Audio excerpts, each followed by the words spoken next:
Welcome to the Hype Magazine Presents. We have a special guest in with us, but before we introduce our special guest, I want to introduce myself, T Rex. We also have Money Matt in the building. How you doing, Money Matt? Man, I'm blessed, man. I really appreciate the opportunity from DJ Alamo to have this conversation tonight. It's going to be a legendary interview, and excited to have this with you, fam. Yes, yes, indeed. And we do want to welcome DJ Alamo to the Hype Presents. How you doing tonight, sir? Hey, what's going on? What's going on? Blessings to all. Yes, indeed. It's so great to have you on, and we're going to be talking to you and also our next guest that will be coming on in just a moment, Freeway. How is it being in the music business these days? Just tell us about yourself and how you got into the music industry. Wow. Well, I got my first pair of turntables at 15 years old. From Brooklyn, New York. I came up under DJ Doo-Wop, SNS, Craig G, um, Envy, Clue. All the greats, Kid Capri's, and everybody that I just named, I have DJ'd alongside of as well. So, as far as that goes, then started doing parties in my area of South Jersey, Willingboro, to be Mhm. exact, and then started taking off with the parties and the weddings and things like that, and then got into the mixtape game. And when I got into the mixtape game, um, I went crazy, just putting out mixtapes, and I went to everything from Coast to Coast awards to, you know what I mean, mix master this. I was there, just learning the culture, from having the best mixtape covers and learning how to have the top five dope records on there, exclusives, to make people stay on point with your mixtapes. And big shout to the Africans that was in Philly. My man, my man reached out to me and was like, "Yo, one of my friends is, good peoples with the Africans who do the bootlegs." So I went Mhm. over to the bootleggers, and they got me lit in Philly, and it went from Philly to New York. It's crazy because it went from Philly to New York to Connecticut, and then down to like the Midwest, Florida, and things like that. So I had a good run with the mixtapes and beating up the streets. I was really shout to Black and Nobel and Frit in Philly as well. They catapulted my mixtape career as well. And all the websites, you know what I mean. I also was my own part owner of one of the dopest mixtape sites that ever was out, and some people didn't know it, but part owner of 24kmixtapes.com. Oh, uh, yeah, shout to my partner, Pop Dukes. Some people didn't know we was kind of really under the radar. We was like hiding. Like people be like, "Yeah, I want to get on 24K mix." I'd be like, "Damn, that's crazy. I could get you on there. I could get you on there." But I wouldn't tell them it was me. yeah, You know what I'm right. saying? So that catapulted for me, and then I got with an artist. I started rocking with artists, and that artist name that really catapulted me on the mixtape level was AR Ab, free Oh, AR Ab, yeah, the whole OBH movement. I started with AR Ab. We started actually together on our run, and I could say that's where it catapulted. And then my relationship with AR Ab and all the stuff I was doing with AR Ab catapulted me to being Gilly the Kid's personal DJ. Um, Mhm. so it went from AR Ab to Gilly the Kid, Tone Trump as well. Tone Trump was the first person to put me on the biggest stage, like 12,000 people in Atlantic City. First big concert I ever did. Um, that's just to give you a little synopsis, just to bring you updated to now. So right now, Gilly the Kid, $1 million worth of game, Gilly and Wallow, personal DJ, official DJ for $1 million worth of game. And right now I'm DJing in Miami, um, things like that. The joint in Miami, shout to NJ Weed Man. Been running for 2 years now. So that's just the update real quick yeah. where I'm at. Now you mentioned that you gave away your mixtapes to the bootleggers. I want to salute you on that because I've had the privilege to talk to a lot of DJs, and the ones that understand, give it away, give it to the people, let them do what they got to do. They have a lot of success with that. When you decided to do that, did you get any pushback from your team or people who are around you, trying to tell you to sell the product instead, or was that just something you guys all agreed on? I honestly, keep it real with you, I never had a team. Oh wow, okay. It was really me. I was putting my covers together. I was sitting there with six towers and burning my own Yeah, CDs. That's what I was doing. I didn't really have a team. I would probably like say, like, if it was an event and I would get two or three people together and say, yo, just walk around and give all the mixtapes out until you ain't got no more.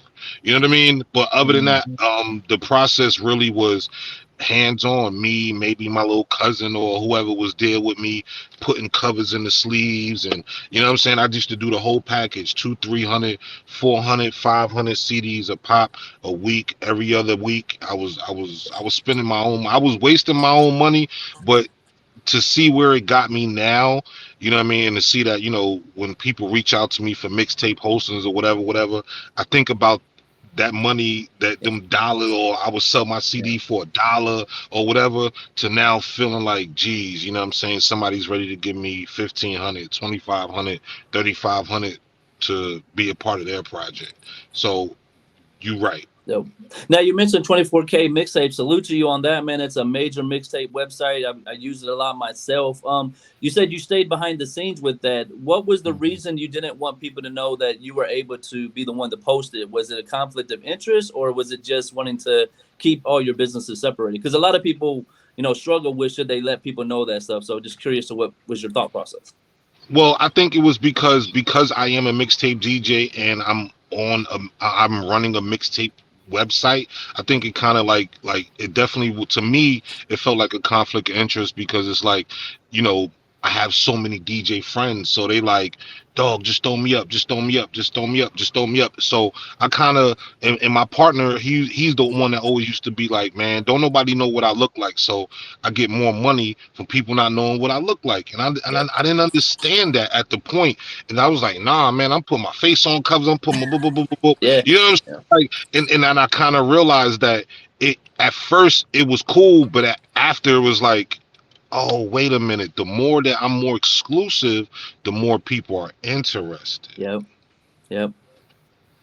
So to answer your question, I would say I did that because I really wanted the site to grow without me being involved or anybody feeling like, oh well, he's a part of it, so I ain't going. Yeah. You know what I mean? So Now we recently, last question, I'll give it to you back, T Rex. We recently heard Offset talking about we need mixtape sites back. They're saying they need the mixtape game back in the industry. Do you think we could ever get back to that point with all the stuff that goes on with copyright issues and the sampling clearances? Can we ever get back to where mixtapes are very relevant for artists as launching pads? you know what, I think it can be done, but the way it would have to be with the powers that be are in the music industry now, to understand the need of it again. Because if you look at it right now, let's just give you a synopsis. It's so much, about 20,000, 30,000. I could be saying, I could be wrong on the numbers. Almost 20 to 30,000 songs come out a day, Yeah, and could be more, could be more. And my thing is how do we decipher as DJs to listen to 20,000 new songs Monday, Tuesday, Wednesday? No one has that time. You know what I'm saying? So my thing is like the exclusiveness of, like, even with Drama coming back and hosting artist mixtapes, I felt like that was the catapult for it to be back okay. yeah, yeah, So that's why I kind of catapulted this record that I did with Freeway, was like, hearing the DJ's voice and introductions and bringing people in is kind of like, people are excited about that again. You got a whole new generation is like, well, what's this? And we missed this part, and we yeah. never really saw it because all we got is a DJ Khaled or a DJ Drama, who really like puts out a record with an artist and we see it on a global type of time, and it's like, well, it's only two DJs and it's way more DJs than that. Yeah. Why can't more of us do that? And why can't more of us come back to helping an artist? And I think the way to do it is finding one artist, locking in with him, and putting out full projects with them, and working the project with them, going out with them, hanging out with them, doing interviews with them, doing shows with them. You know what I mean?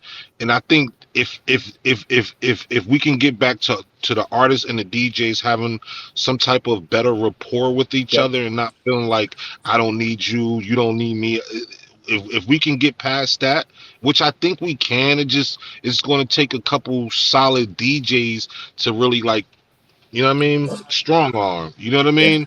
Yeah. So I think it really can happen, especially with the mixtapes. To me, mixtapes are still needed because, again, here we go back to all this music is out. How are we deciphering what's good, what's not, what do we like, and what should we not like? We're not deciphering that anymore. We're not even getting a reason to figure that out anymore. And then even with me as a DJ, I deal with so many personal artists, so I can get in the studio with somebody and say, oh, you dropping that? Okay, cool. I don't want that record because you're going to put it all over here.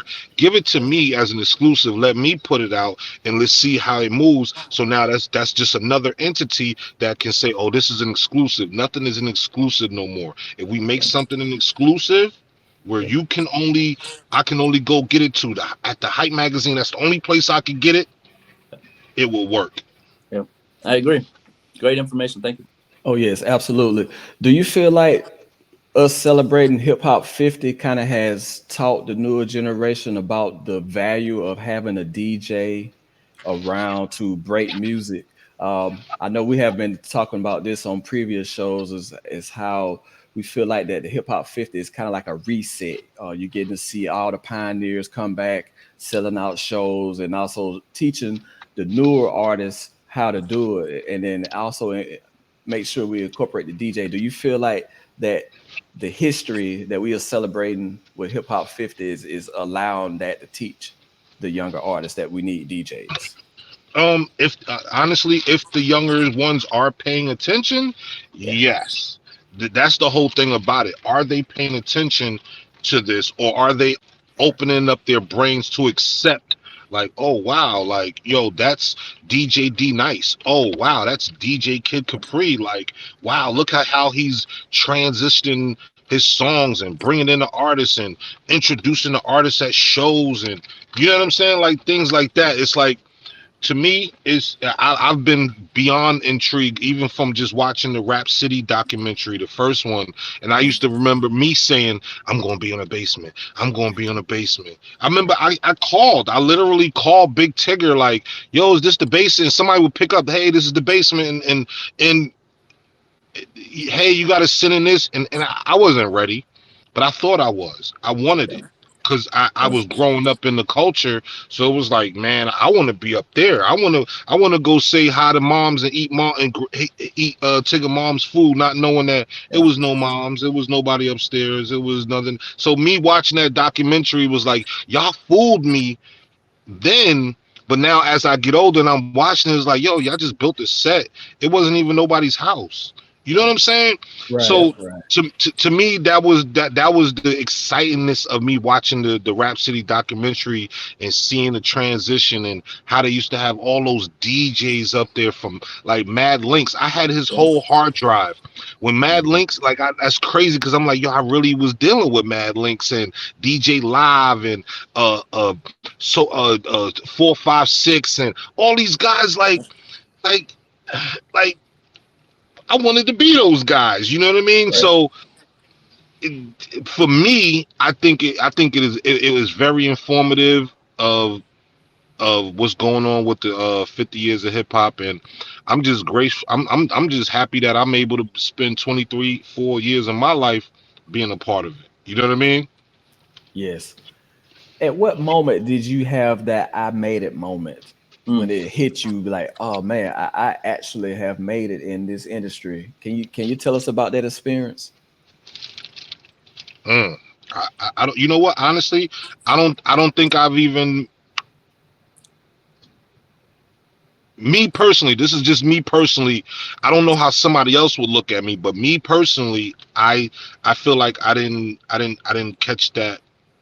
Well, you know what? I'm lying. My video just premiering on BT Jams Yeah, Sunday. yeah, Yeah, there it is. I almost had to catch myself, but there it is. There it is. yeah. My mother seen me on TV, and that was it. That's amazing. Now you mentioned a lot of Philly heavy hitters. Shout out to Tone Trump. He was a really dope Philadelphia artist. Made his moves throughout the scene, real heavy. And Gilly and all the lyricists. You've got a foundation of spitters like that. Like how does Philly artists and you know get so good at the bars and the lyrics? Like maybe somebody's new, never really listened to the Philly sound. What is it about the artists from Philadelphia you think that makes their bar game so powerful?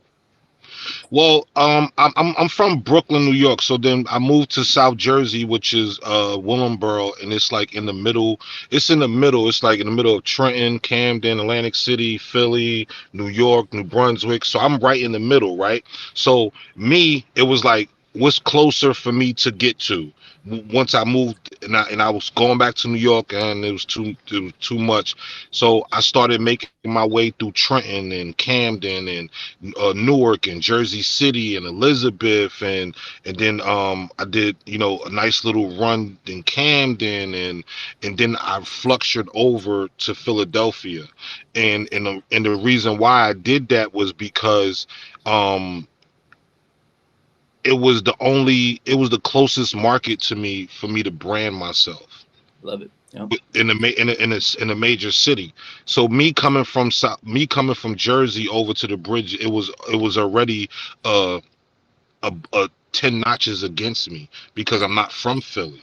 You Yeah. understand what I'm saying? Yep. So for me to come into Philly and then have all those names and even a lot of more names I've DJ for, PD Crack, I've DJ for, is nobody. The only person in Philly that I did not like hands on do anything with is Meek Mill. But I Okay. was in the studio when he did I'm a Boss. Oh wow. Like, and he Yeah. did the reference. He did so you hear Rick Ross verse. I was there when he did the reference track for Rick Ross. You know what I'm saying? So I was, in P&B Rock. I started out as his first DJ in the beginning of his career. Wow. So from the younger guys to the newer guys, OT the Real. If y'all know who he is, one of Yeah. my biggest. Like I started out with OT Real too. I hosted one of the biggest mixtapes that he's ever done, and he gave me a call. So with the spitters, is the thing about it is I always liked a rapper. Yeah. Like if you can Yep. rap, I always liked you. I didn't care if you made a hot song or not. If you was nice, you was nice. Period. Point blank. And getting around those, then being around like Jay Bezel, who was signed to Dipset, artists like that, and I'm like, I'm around all these real good rappers, like you know what I mean. Yeah. And it started from just it started from the mixtapes. The mixtapes got all those guys calling my phone. You know what I mean? And I just was putting out the street stuff. I would be in the studio with dudes. I get the hot new record from them. I leak it. I got in trouble for a couple records. Yeah, I was gonna And say that's the next question because every DJ's had that moment. Somebody sent you a song and said, "Hey, check this out," and then you show them love and put it out, and then next thing you know, you got cease and desist. You got any stories of where somebody gave you a record and unfortunately, you wasn't supposed to put it out yet? well, I wouldn't say somebody gave me a record. I wasn't supposed to put it out. I think that what it is that they didn't expect me when I did put Yeah. it out to do what it did. Right. Right. I love that. Yeah, I've had that So too. so Yep. I think because when they put it out, it didn't get the Yep. catapult that I got. Yep. You know what I mean? So they felt like, damn, like, yo, why you put it out first? And I was Right. like, Right. You stepped on my rollout. Yeah.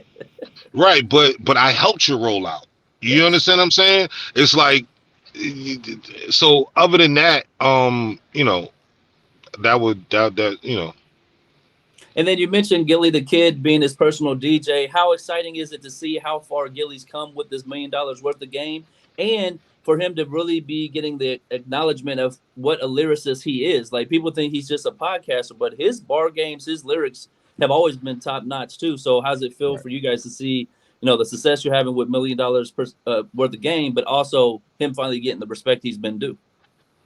True. I like I said, I went on tour with him with Bone Thugs, and I've been on 32 city tours with him, and everywhere we went. And this is like in a stage where he was running around with Tamba Ali from the Kansas City Chiefs when he gave Gilly his deal. He gave him that deal before the $1 million worth of game. $1 million worth of game started with us being in the studio at Pop Track Studio and just sitting there, and he would ask me like, "Yo, what kind of game should I give him today?" Oh, Yep. talk about sassy dudes who wear purses.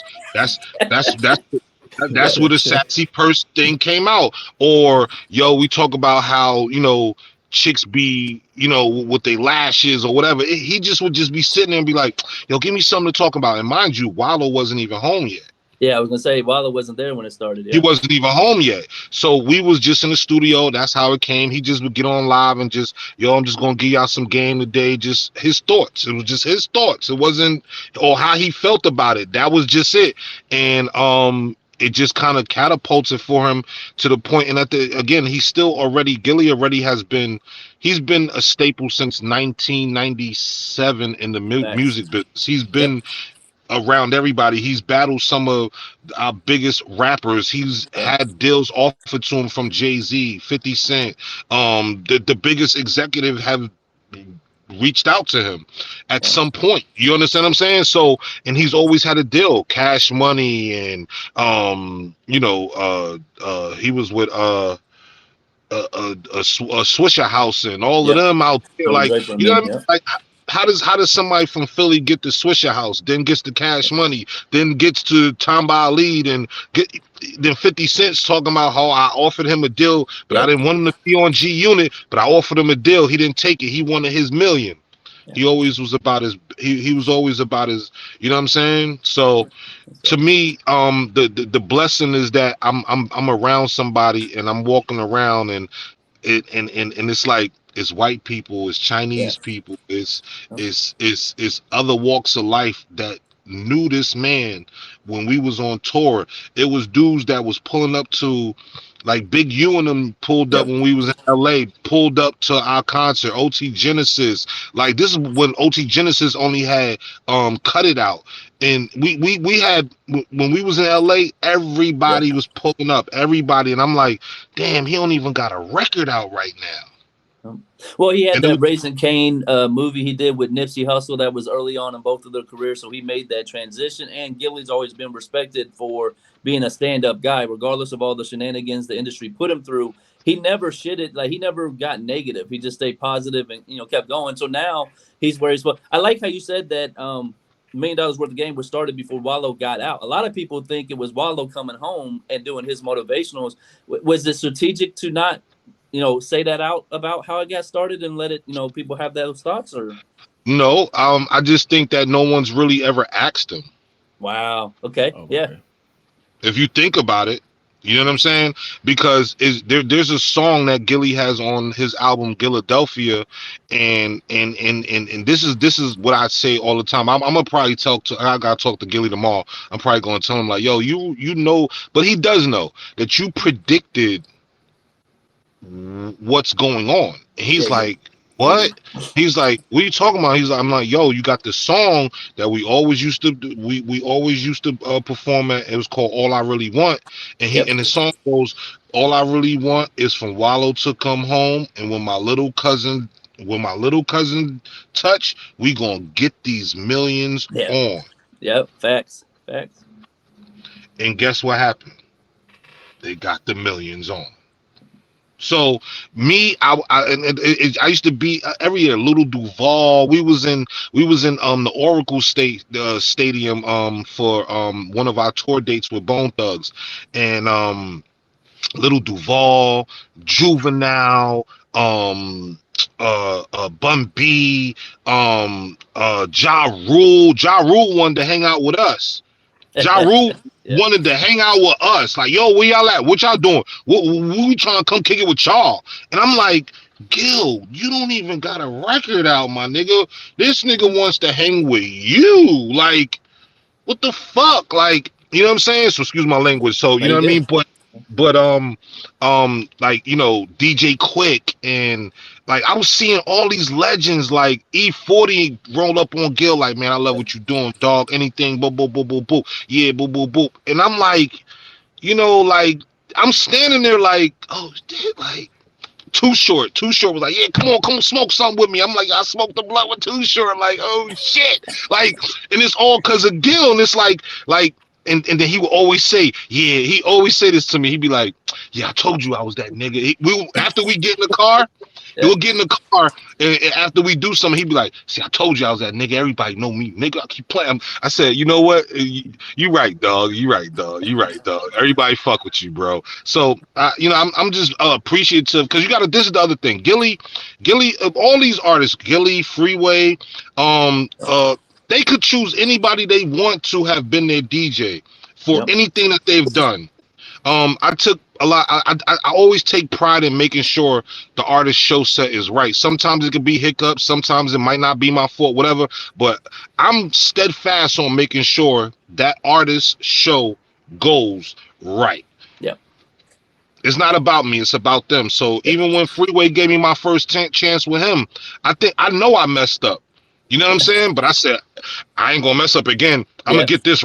I'm gonna get this right because I like it was so much of a being around somebody like Freeway, and I'm like, bro, I play your records without me even being around you. You know what I'm saying? So for me to be able to coordinate rock with you, it was just a blessing. So you know, even with the whole guilt thing, it's like I'm still be pinching myself that I hang around these guys and they put trust in me to, you know, do things with them. Yep. So I'm still in that kind of space Because right now. you bring a lot to Definitely. the table, man. You're an asset and not a liability. You know what I'm saying?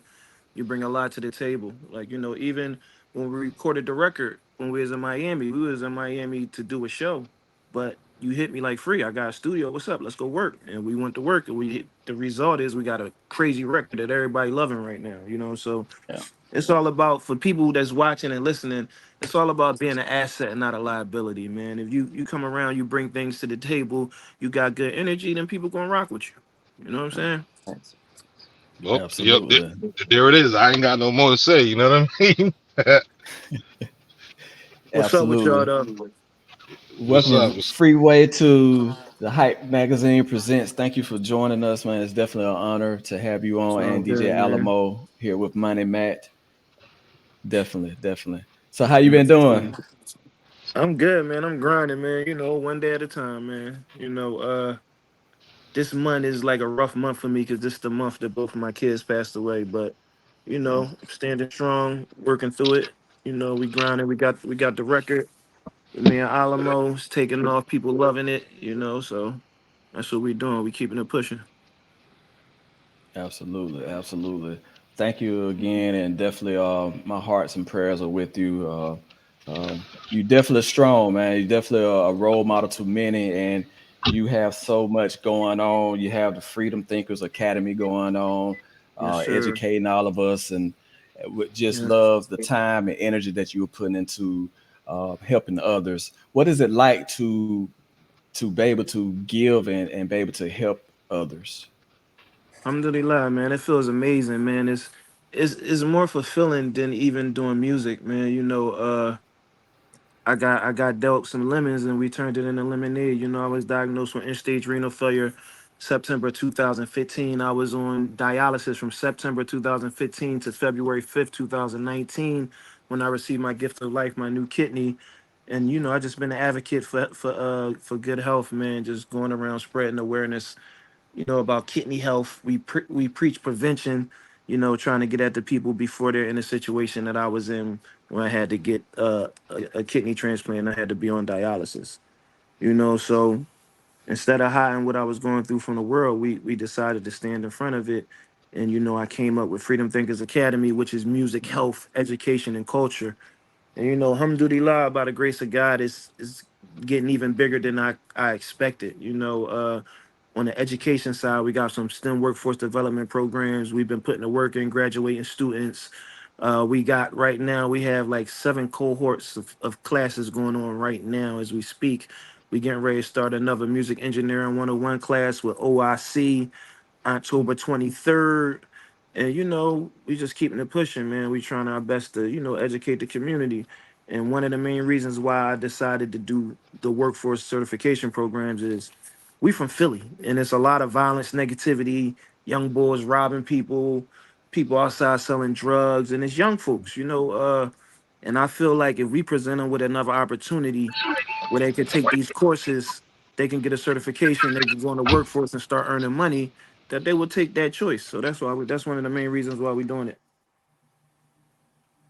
Absolutely. Absolutely. Just your energy and just be able to just share your resources. That speaks volumes. How Thank do you. you see how do you see other people using their platforms in the future, like you have, to be able to make this world a better place, not just through your music, but just being a human in general?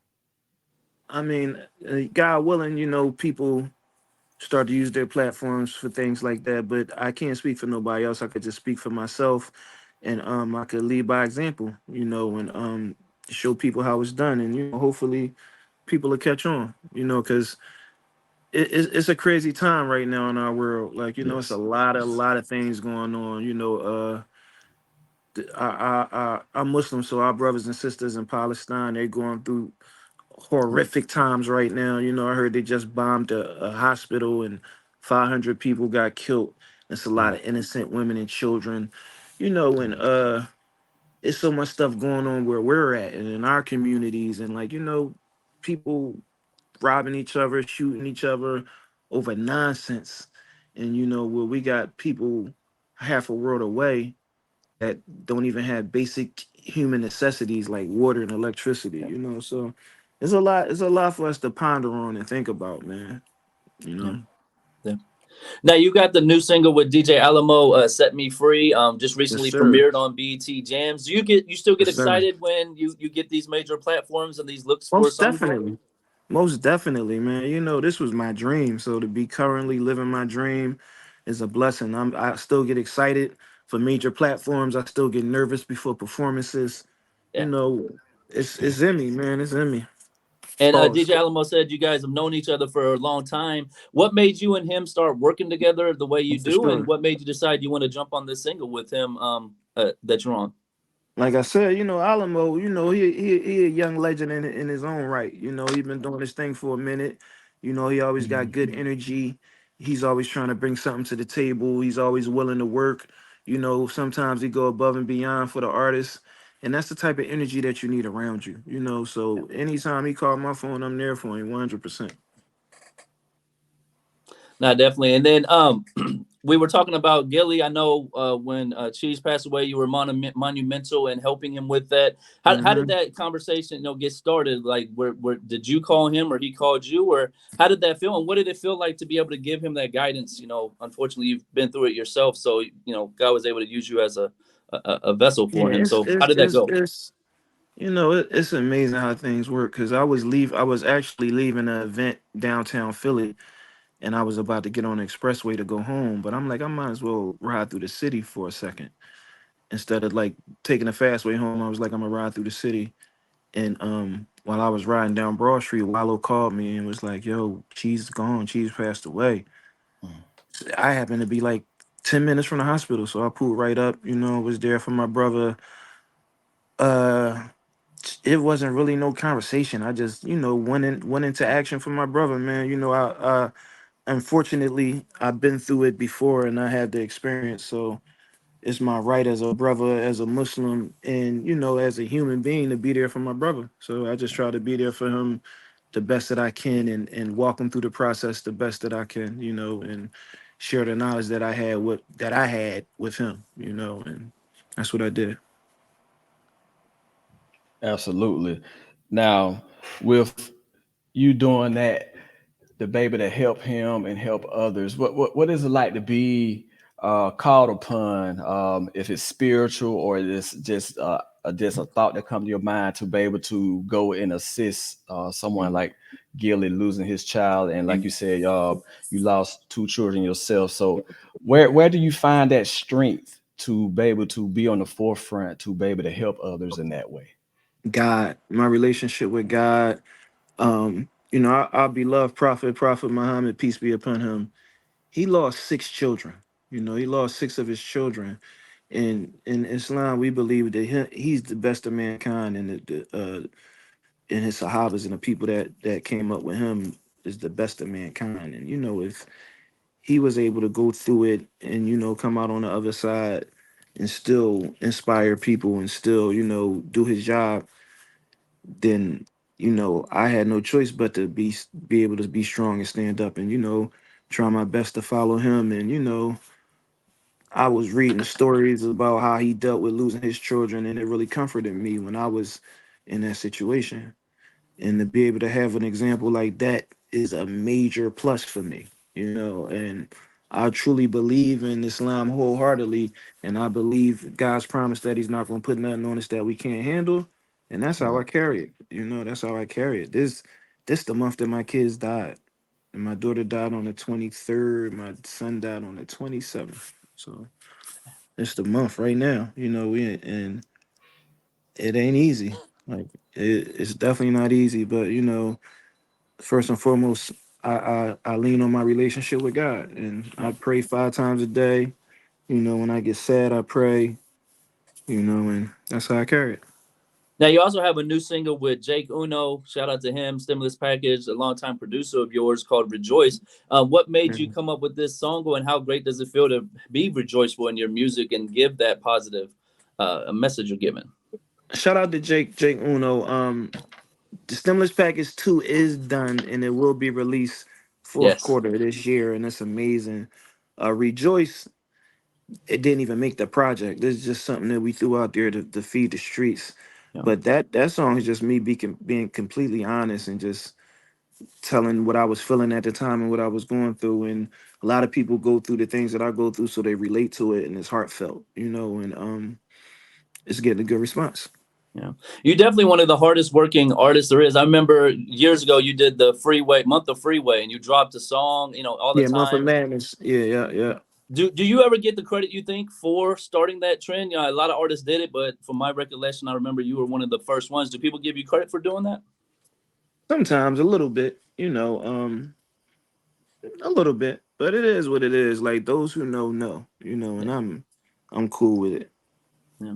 And right now you're back touring with Beanie Siegel. Fans of Roc-A-Fella State Property were so excited to see you and Beans back together. Any thoughts on a Rock Mhm. Boys 2 or another Yeah, we collaborative just did project it. We between the two just of you? we just was in Raleigh this week, and me, Beans, and Bleak, we had a performance together. Yeah. And we've been doing a bunch of stuff together, man. This year is the 20-year anniversary of my first album, Philadelphia Freeway. It came out February 25th. In February 25th this year, we had a sold out concert. Shout out Dope Shows. We had a Yes. sold out concert with Dope Shows. And it's the first time in God knows how long me and my brother State Property performed together.